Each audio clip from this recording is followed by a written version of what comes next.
Participei de um evento, um grande evento, aí, o maior da América Latina que está acontecendo, do varejo, e houve ali uma grande discussão, né, exatamente da visão, exatamente, né, dos grandes players aí para o varejo que foi muito afetado na pandemia, na guerra, e apesar que, né, que a gente fala que o varejo, na verdade, nos últimos 40 anos sempre sofreu grandes desafios, né, é o varejo que teve que se reinventar por conta, principalmente em relação a gerenciar estoque, agora com uma alta de juros, questão de fluxo de caixa, margens menores ali de lucros, competição com China, enfim, várias outras questões, mas na pandemia muitos se recriaram ali, se reinventaram, e aí, né, eu estava participando, inclusive, ali de um dos painéis, onde, inclusive, alguns varejistas falaram que hoje o varejo está mais para tecnologia do que o varejo puramente em si, porque precisaram muito realmente entrar aí para a parte tecnológica para, né, não perder espaço, e principalmente em relação à competição. O marketplace, acho que é muito essa prova, né, diminuir exatamente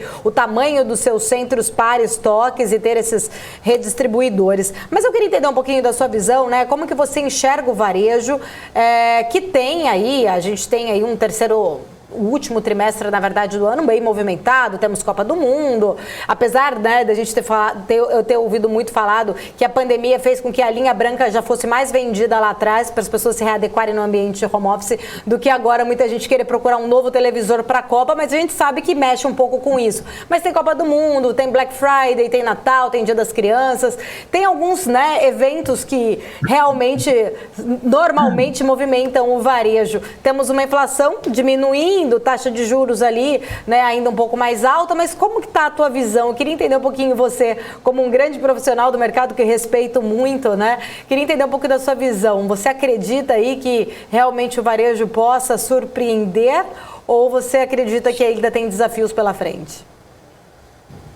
Bem, o varejo ele é altamente tecnológico, né? É quase uma fintech hoje em dia. Não à toa, eles são muito sensíveis a variações de taxa de juros, tal qual a Nasdaq é, né? Qualquer variação de juros nos Estados Unidos bate na Nasdaq fortemente. Isso também acontece com as empresas de varejo aqui. Bem, a boa notícia é que juros vai parar de subir. Já parou de subir, pelo menos ao que tudo indica no Brasil, não deve. Então, isso por si só já ajuda as empresas do setor. E tem que lembrar o seguinte, né? No Brasil, não estou querendo falar isso para desmerecer empresa nenhuma do setor, né? Mas as empresas de varejo, elas vendem, né, geladeira e também vendem crédito, né? Então, o fato dos juros ter subido também pode ajudar o caixa delas. A verdade é essa também, né? Agora, você tem uma situação onde o nível de atividade, se melhorar, como indica que vai ter algum nível de melhora, né? A gente está vendo... Quer ver um exemplo? O rendimento médio real das pessoas ainda está muito baixo. Mas como tem mais pessoas empregadas, porque você teve toda uma desregulamentação do mercado de trabalho, isso fez que a massa salarial subisse. Porque tem mais pessoas empregadas, há um salário menor, em termos reais, é verdade, mas com uma situação de uma massa salarial maior. Pode ajudar o setor. E com a inflação caindo, que a gente está observando, né? E aí tem, né, vamos dizer assim, a parte exógena, que foi o ajuste do ICMS, o corte do ICMS que bateu na gasolina, mas tem outras coisas que sugerem também que a inflação como um todo deve cair. Isso implica dizer que a renda real do brasileiro tende a subir, né, em termos reais, né?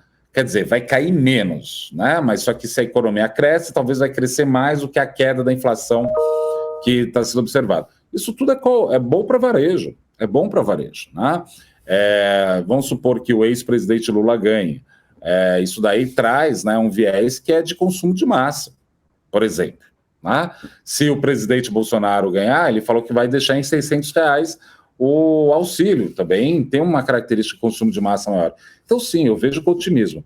Agora, a respeito desse timing, lembra que eu falei no início do que eu coloquei, que essa crise é muito heterogênea?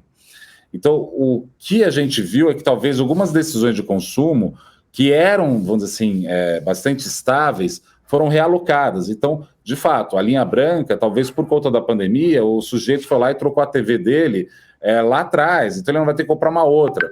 Outra coisa de linha branca que foi curiosa durante a pandemia, para ver como é heterogênea a situação, foi muito típico, muito emblemático dessa pandemia, aumentar o consumo de aspirador de pó, máquina de lavar, esse tipo de coisa, porque as pessoas ficaram em casa e não podia trazer ou uma diarista, uma empregada doméstica, as pessoas tiveram que fazer. Virou febre, por exemplo, comprar robô aspirador.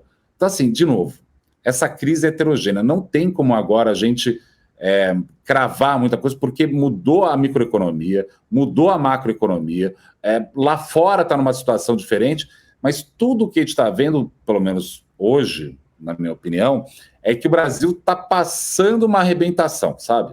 A gente passou a alta dos juros, a gente passou talvez o pior de uma desaceleração econômica, o mercado de trabalho está ruim no ponto de vista do indivíduo, tá. A renda real das pessoas caiu, e isso daí está gerando até efeitos na eleição, não preciso nem entrar no mérito.